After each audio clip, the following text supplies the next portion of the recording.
Are you looking for inspiration for Christmas cards? How about a bank full of 20 amazing ideas for a festive 2020? In today's video, I'm showing how you can use layering dies to make a whole bunch of Christmas projects. But wait, there's more. 5 of us have been working together to build a bank that's full of Christmas inspiration that you can refer back to whenever you need a festive spark. After watching my video, you can use the link provided to hop on to the rest. And because there's 5 of us, the 20 ideas in the bank include lots of supplies, techniques, styles, and mediums, so there's really something for everyone. Hi everyone, it's Ardith, and I'm excited to be part of this little Christmas bank of videos. My 4 ideas are all based on the new Christmas ornament dies from Birch Press Design.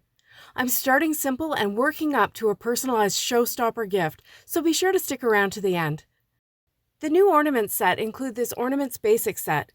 This includes a basic ornament shape, the toppers, and some overlay shapes so you can build basic ornaments. There are also 4 new layering sets that have the same shape ornament, including this one called Marisol, and this one called Twinkle, and 2 more that I don't have, but you can see them in the Birch Press shop. So with these sets, you can mix and match all the pieces to come up with some really unique designs. My first idea is to create Christmas cards with these dies, and I have 2 examples that use the dies in different ways. First, of course, there's going to be a lot of die cutting in this, so I wanted to try and find a way to fit more than one die on a panel of cardstock at a time. Here's how I fit the 2 leafy layers of the Marisol set onto my cutting plate to minimize waste and passes through the machine. Also, I didn't have to use my metal shim for these dies. They are intricate, but they seem to be fine for me. You may need to adjust your sandwich if you're not getting clean cuts the first time. One tool that's amazing with these dies is the Spellbinder's tool-in-one brush. You just roll it over the back of the die and it pushes out pretty much all the bits easily, even the little tiny ones. This set is made up of these 2 leafy layers as well as this more graphic stripy layer that really inspired me, as you'll see as we go along. And here's what it looks like all layered up. For my first card, I'm going to use these 3 die cuts as stencils. I've done this layered stenciling technique before, and I'll link it above so you can watch if you haven't seen it. The idea is simple. I put a piece of white cardstock into my mini MISTI, and then I cut the ornament from another piece of cardstock to help me make sure that my 3 stencil layers are in the exact same place. I have it in the MISTI just to help keep the 2 pieces of cardstock together, but you could do that in another way, so a MISTI isn't absolutely necessary here. I put the bottom layer, the one with the smallest holes, into the template, and I blended Catherine Pooler Eucalyptus ink through it. You can see by all the ink on the template and stencils already that this is my second try at this technique. I'll show you my first result and my second result when I'm finished so you can see how I changed the look. For the middle layer, I used Lemongrass ink, which is a greeny yellow. I'm using blending brushes because the holes are quite small and I like how the bristles can get into them, but you can use any blending tools you have. Now for the top layer, this is where I'm changing my method. See how all the leaves are exposed here? If I blend red ink over the stencil, they'll all be covered. And I want the end result to look like it does here, with the narrow lines in between the leaves being red. So I'm using the top layer just to help me position the negative pieces, which I've put temporary adhesive on the back. These will act as masks and protect the leaves when I blend the red ink on top. My red ink of choice for this project is Samba, which is quite bright and festive. I blended from the top and bottom, letting the color fade out toward the center to create the look of dimension. I turn my MISTI because I find it easiest to work from left to right when I'm trying to fade the ink out. If you're right-handed, you'll probably work right to left to achieve the same effect. At the end, I added a bit of Rouge ink just on the top to deepen the color and add more to that dimensional look I'm going for. And here's the big reveal. As I peel off those masks, I can see that I've achieved what I set out to do. And of course, I have the 3 layers of die-cut stencils. I'll save them for one of my other ideas later on in the video.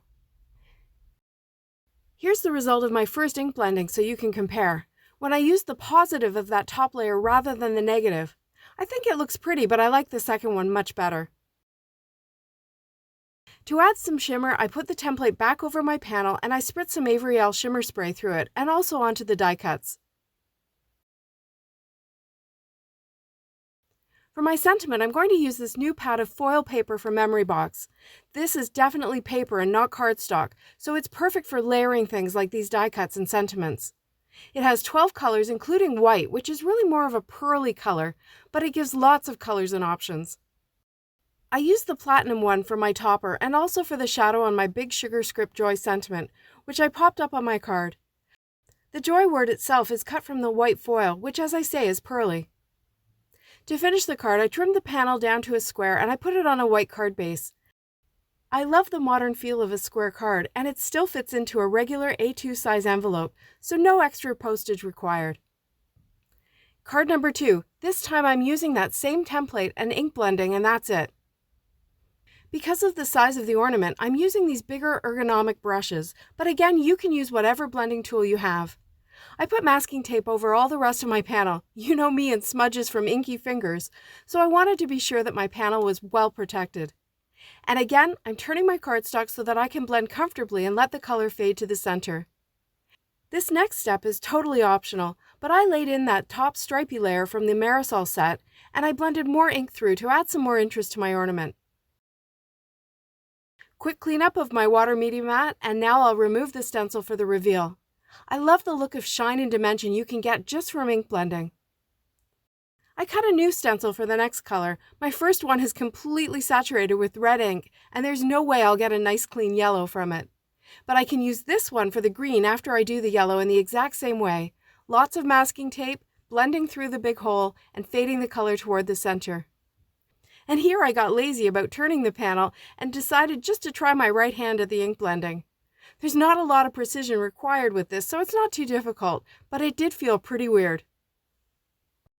And again, I put the top layer of the Marisol ornament in for more interest. This stencil can get pretty floppy, so I was holding onto it with my other hand so that I could get a nice clean blend.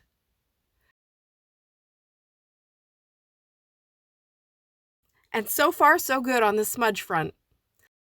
Next, I moved the template and I did it all over again with the Eucalyptus ink. For the big reveal, I have to say I'm pretty amazed that I managed not to get any smudges. I think this is festive and fun, and it's oh so easy. I spritzed the ornament panel with the shimmer spray, and I trimmed it with a rectangle die. Then I added the toppers along with the simple Joy sentiment. I cut the shadow from black and the top layer from the same platinum foil. Idea number 2 is to create some tags with these dies. They're the perfect size to write your greeting in, and I started by cutting a bunch of them from white cardstock. I also cut 3 of that stripy layer from 3 different colors of the foil paper, red, green, and the platinum, and I plan to inlay them to create 3 multicolor tags. I started by choosing one of the solid bases and I put adhesive all over it. This is my preferred method for inlaid die cutting, but you could put double-sided tape on the back of the foil if you prefer, or use liquid glue. There's lots of ways to get this smooth look. Once I had the outline down on the backer, it was just a matter of inlaying the colored pieces that I wanted, then burnishing them down to be sure that they're really stuck in place. You could write on the back of this tag, but I'm going to use a second base and score it along the top so that it becomes more like a tag-shaped mini card. I lined the base up on my grid work surface and marked a straight line across so that it would be easy to line up on my score buddy. Then I just added some adhesive to that little space at the top and I pressed them together. I finished it off with one of the toppers. And of course I got 3 of these shiny tags from these die cuts, so it's a quick and efficient way to make multiples if you need them. The next tag is clean and simple, but with a hint of sparkle. I started by blending eucalyptus ink over one of the tag bases. Of course you can use colored cardstock for any of the pieces that I've ink blended. And I've spritzed this one with shimmer spray for that sparkle. Then I simply top the green layer with a white one cut from the leafy layer with the larger holes. This is much quicker and easier than inlaid die cutting all those little leaves, but it ends up with a similar look. To finish it off, I added some sparkly red doodlebug enamel dots and a topper and a back as well. For my final tag, I chose a pattern paper from this Christmas plaid paper pad from Memory Box, which has gold foiling on one side of each piece. I love plaid at Christmas, don't you? Because of the size of the ornament, I chose a paper with a fairly small pattern on it, and I placed the ornament die so that the pattern would be symmetrical on the front. I added the sugar script Joy die cut from gold foil from that paper pack, along with red. I glued them together with liquid glue and popped them up with foam tape. And again I added the ornament topper and a backer for the completed tag. Making these tags goes fast and easy, so they're a great afternoon project. And if you don't want to make tags, you can attach them to a card front as your focal point. My third idea is to create ornaments. This process is similar to the tags, and for my first one, I'll use the layered dies that I ink blended when I made my first card. But I want my ornaments to be pretty on the back as well as the front, so that they can hang on a Christmas tree. I cut another middle and top layer so that I could create the back. First though, I'll ink up the back of the bottom layer with that eucalyptus. I don't need to have a second one of these since there won't be much of it peeking through, so this saves a bit of paper. Next, I add the middle and top layer to the front, and then I ink up the other middle and top layers and add them to the back. So there's 5 layers in this sandwich: top, middle, bottom, middle, top. This time when I added the topper, I put one on the front of the ornament, using liquid glue so that I can move it around and get it straight and exactly where I want it. Then I flipped it over and I added 2 little triangles of foam tape on each side. This means that when I add the second topper, it will be perfectly supported and give the ornament a bit more sturdiness. I just want to be careful to get them lined up exactly so that it looks more like one piece, at least as much as possible. And then I can thread some gold twine through it and it's ready for hanging. I'll show you how I added my sentiment in my next step. This next ornament is really special and it can be customized in any way you want. I'm using the twinkle ornament die set, but not that bottom layer. I'll just set that aside. The ovals in these top 2 layers make the perfect frame for a photograph, and I have an old one of my kids here. Because they're fairly close together, for me the trickiest part was going to be how to trim them out and still have room for both. So I took the die cut with the bigger oval and I laid it over my daughter's face until I had it exactly where I wanted it. I put some temporary adhesive on the oval that fits in, and then I removed the die cut so that I can use scissors to trim around the oval and be confident that I have it in the right place. I trim it just on the outside of the oval, and I don't worry at all about the edges being smooth because they'll be hidden by the middle layer die cut where the oval is smaller. Then I did the same thing with my son's face, and you can see that I didn't have a lot of wiggle room to get it right. I'm glad it worked out. Then I just built my ornament in the same way as the other one. Solid red layer as my center, then the photo, and if it wasn't in the exact right place, it was really easy to move it until I had it exactly where I needed it. Then I put the middle layer die cut, and finally the top one. I didn't put glue on anything until I was sure I had all the pieces where I wanted them, which is unusual for me. But then I added liquid glue and stacked them all up, in the wrong order, which is much more usual for me. Everything was still wet, so I quickly reversed the order and got it done. Then I did the same to the other side with my daughter's photo. To add some sparkle, I got out some pearl white jewels from Pretty Pink Posh, and I put them into some of the leaf shapes.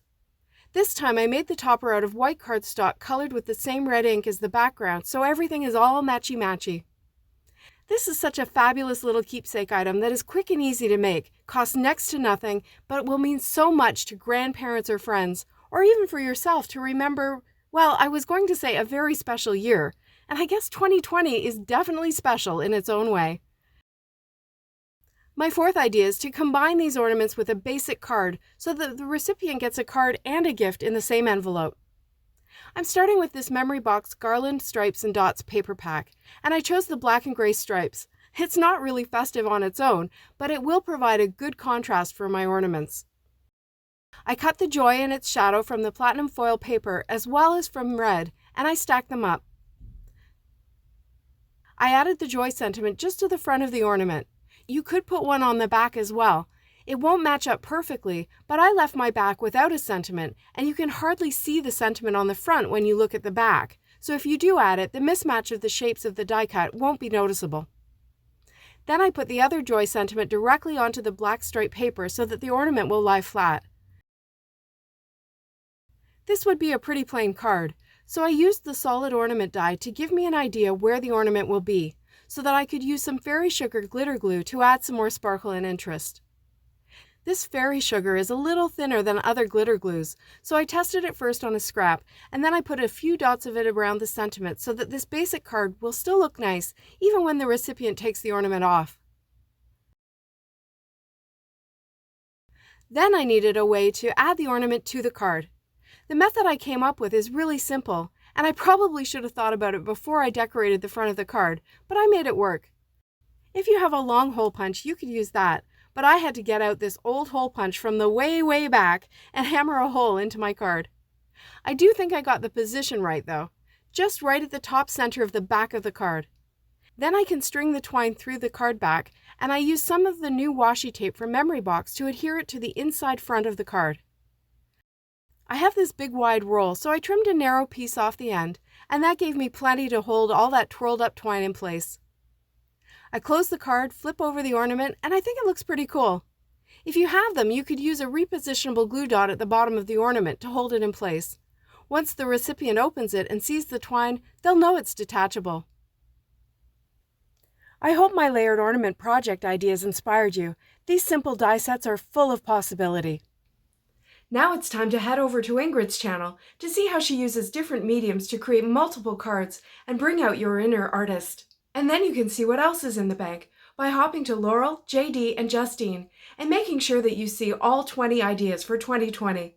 Thanks so much for watching. See you next time.